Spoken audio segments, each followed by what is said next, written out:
A lot of people have been asking why a revenge storyline works for Gladiator but does not work for Gladiator 2, and it comes down to this moment being earned. Gladiator 2 simply opens by telling us that Lucius and Arishat are husband and wife. These characters are simply defined by their relationship to one another. There is absolutely nothing behind Pedro Pascal's General Acacius when he pulls up to their walls. Movie's opening scene, I don't care about Lucius, I don't care about Arishat, and I don't care about Acacius. There is nothing built up here. All I know is there's a generic battle, there's a generic predictable loss of life from Lucius's wife. Lucius then gets to feel two-dimensional anger towards the Roman general that's responsible that we know nothing about. I don't know if people are commenting this that didn't actually watch the first movie, but this actually occurs 45 minutes into the first film. I'm not really sure how we're comparing the first 45 minutes of Gladiator to the first 10 minutes of Gladiator 2 from an emotional build-up perspective. Gladiator does not need to show us Maximus interacting with his wife and child to have that emotional impact. It does it by allowing the audience to develop respect and an understanding of Maximus. The first 12 minutes of the movie don't just allow the movie to build up its scope and how much of a spectacle it is, it allows us to understand Maximus as a leader,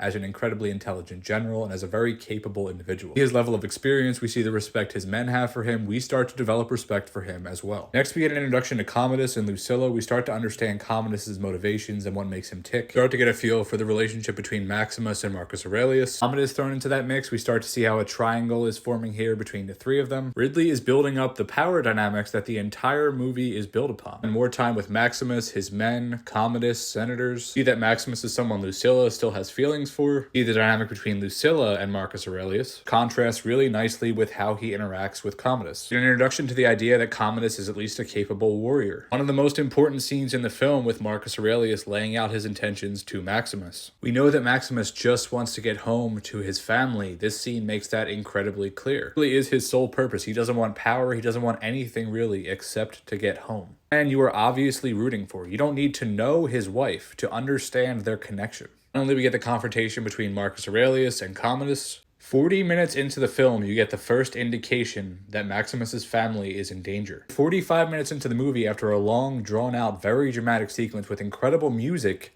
you get the really, really upsetting payoff here, and finally know his family's fate. There is so much build-up to this. This is one of the most impactful shots in the movie. It's incredibly powerful. Here, Ridley established who Maximus is, who Marcus Aurelius is, who Commodus is, who Lucilla is, what they are all about. Established a man you are rooting for that has a clear mission, one clear purpose, doesn't want power, just wants his family. They are taken away. This is absolutely nothing. There's nothing here. There is no feeling. There is no emotion. It's a lazy recreation of this.